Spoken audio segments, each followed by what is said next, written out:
ছেলেটি প্রথম তোকে ডেকেছিল পিতা,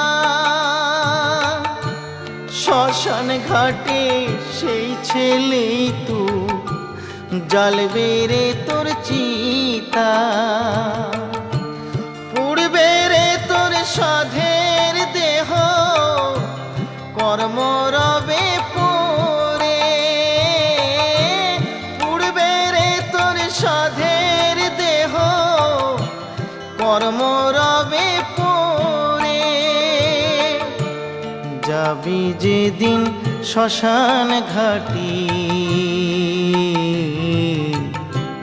বাঁশের দোলায় চড়ে, যাবে যেদিন শ্মশান ঘাটি বাঁশের